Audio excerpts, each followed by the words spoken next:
Hey, my ceramic peoples. Hey, I want to talk to you about our ceramic sculpted spoon assignment. So, this is it.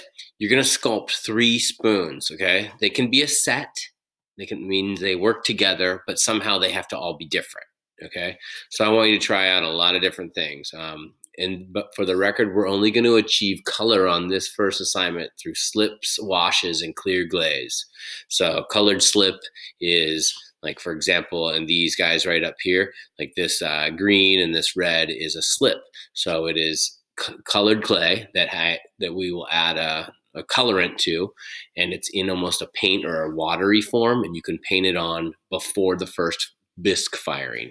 We'll get into that in person, but just know that that's how we're going to get some color. So how are you going to add variety? How are you going to make all these three spoons different? You can clearly have different size, small, medium, and large. I definitely want to consider a sculpted handle, meaning pinched or coiled or somehow formed with your fingers. Or you could press a texture into wet clay with something that already has like a pattern in it. And I'll show some examples here in a minute. Or you can scratch designs, which is called sgraffito, or incising, or a pattern, or something into the handle. Again, I'm going to show images here in a second. The tips for any ceramic assignment, you should know that clay always shrinks 15% once it's finished being glaze fired. So, a mug, everyone always makes like a nice size mug, and then it comes out of the kiln, they're like, oh, it's so small. So the same thing with these spoons. If you want a nice big spoon, make it extra large if you want a large. If you want a medium, make it a large. You're going to have to anticipate that it's going to shrink quite a bit. Always dry your work out slowly. And that means, like, even if you're done with something, cover it up so that it slowly dries. Because on something like this, the handle will dry really fast, but the bowl of the spoon may not. And then they can like warp or shrink unevenly. And that's how you get cracking. And that being said, how we're going to you're going to transport these back and forth from school, and they're very fragile. So you want to make sure that you either keep it in a wet or leather hard stage if possible. This might not always be possible, but ideally wet or leather hard. Leather hard means it's still damp, semi-flexible, but not, bone dry yet. Bone dry is just that. It's totally bone dry. It's changed colors to white, and it's totally bone dry. So it will crack if you like dropped it like accidentally, or even bumped it or picked it up awkwardly. It can just snap. Yeah, I would put those, like that kind of, anything that's finished, whatever it is, inside of a box with bubble wrap wrapped around it lightly, maybe in some foam peanuts if you have them, that we can, and I might go find some of this stuff for us. Anything you get in the, from Amazon, like save that kind of foam and peanut stuff for your ceramics. You could wrap it up in old t-shirts, really loosely so that they're not going to bump or bounce into each other. So let's look at some images, all right? So I have a Pinterest account, and I'll be leading you to this throughout the year because I've got a bunch of different examples, and there's a lot of great imagery. I love Pinterest for images and art jamming. It's got the best images, way better than just plain old Google. So I, went in and got a whole bunch of sort of like, made a page for cool spoons. I love this one for the coil. And remember, you're trying to come up with some variety or make these guys unique. So, clearly some sculpted handles. These three are the same. I would want you to have a little more difference in these, but I love the shape or the form of those bowls.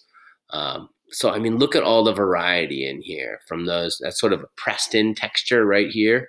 And while I'm thinking of it, those little holes, like right up in here, those guys were probably done with a little bit of a drill bit, or at least carved out. That's smart because you can hang them later. Can you do a ladle or a variety of different kinds of spoons? Sure. We're going to be pushing for more of like a serving size spoon, not like a soup spoon but something a little bit larger. That will give it a little more beef and strength, but it'll also give you more room to work or sculpt with. And, so yeah, that's being that. I love these ones with the wooden handles, right? So imagine if you wanted to come up with an idea like that. Like up here is all the clay part, and then they probably have a hole or a divot in there that can slip into, and you could carve the wood to fit into. So if you had a unique idea like that, talk to me about it, or let's do it. So, look at all these different possibilities. I mean, I go on and I get excited seeing like the funky coils, or this pattern here on these really natural bone colored looking ones, or all the sculpted handles.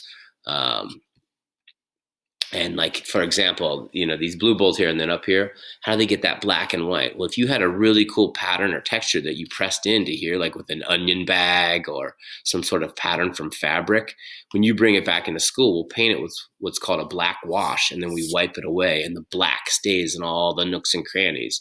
So we're able to highlight your textures really well. So, again, like up in here, that's all from washes. And when I talked about pressing, pattern into things, it can be like a fabric or like an onion bag or lace, but it could also be stuff like this where you just press a bead in, or some sort of a button and repeat that pattern. So there's a lot of different ways to make these unique. There's another ladle. Think about how you would make a ladle and how it would hold up.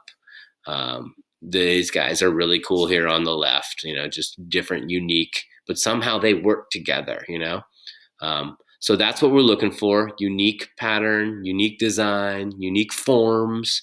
What if you really wanted to make some small ones like these? Well, I'm not going to say no, but I would say like maybe go beyond 3 then. If you really want to do some small little spoons for coffee or something like that, then I would say make, 5, 6, 7, 10 of them or something like that. You could crank those out pretty fast. But look at all these cool handles. I'm loving it. I'm excited. I'm going to make a demo or a demonstration and have that on as your next video. I'm going to start making some spoons tonight and video it tomorrow, and we'll put it up right next to this guy. Look at these, the way they're hanging. I mean, that's what I think. If having a hole in there would be really cool to like hang them.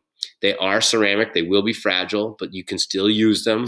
They'll have to be super careful, or anyone would have to be super careful with them. And the last thing I'll show you is this video, super fast, but you can see he is making that bowl right now.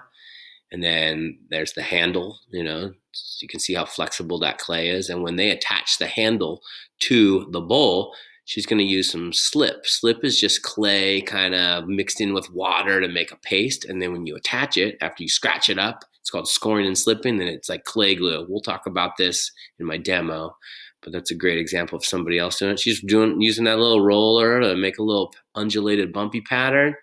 Right? So check me out in the next video. We'll make some stuff and have a great day. Let's make some spoons. See ya.